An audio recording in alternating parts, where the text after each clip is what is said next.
आज मैं अपने वीडियो के माध्यम से आपको बताऊंगा चंद्रवंशी कौन है, ये किन किन जातियों के नाम से जाने जाते हैं और इनके व्यवसाय क्या थे।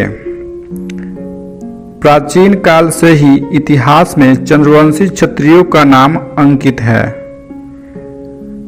भारत में मुख्य रूप से चंद्रवंशी क्षत्रियों के दो वंश माने जाते हैं, सूर्यवंशी क्षत्रिय, चंद्रवंशी क्षत्रिय। इन दोनों क्षत्रिय वंशियों ने भारत पर लंबे समय तक राज किया। रामायण और महाभारत भारत के दो प्रसिद्ध महाकाव्य हैं।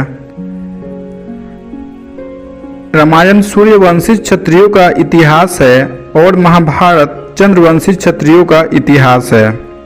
भगवान राम सूर्यवंशी थे, लेकिन राजा भरत और उनके वंशज पांडव और कौरव चंद्रवंशी क्षत्रिय थे, जो अभी भारतीय संविधान के अनुसार चंद्रवंशी क्षत्रिय समाज का वर्ग अत्यंत पिछड़ा जाति का है।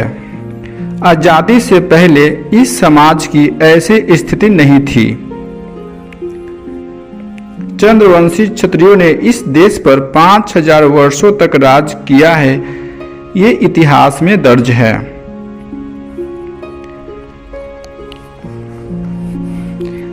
यहाँ तक कि इस देश का नाम भी चंद्रवंशी क्षत्रिय समाज के नाम पर दर्ज है। हस्तिनापुर नरेश महाराज भरत के नाम पर ही इस देश का नाम भरत रखा गया है। चंद्रवंशियों को देवों के देव महादेव ने भी अपने मस्तक पर धारण किया है। ऐसा ये विशाल समाज है। कौरव और पांडव भी चंद्रवंशी क्षत्रिय थे।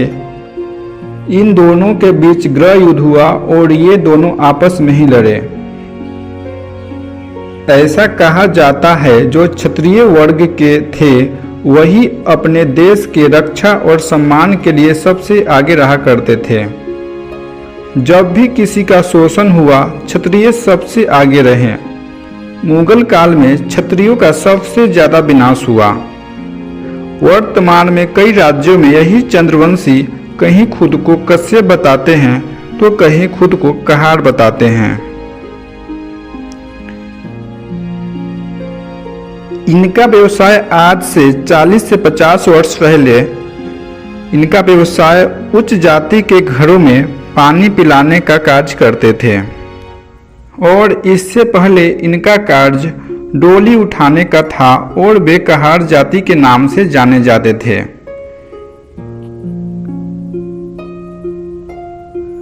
बहुत सारे अध्ययन के बाद यह पता चला कि इन्हें किसी भी उच्च जाति के लोगों ने छोटा और नीच नहीं बताया।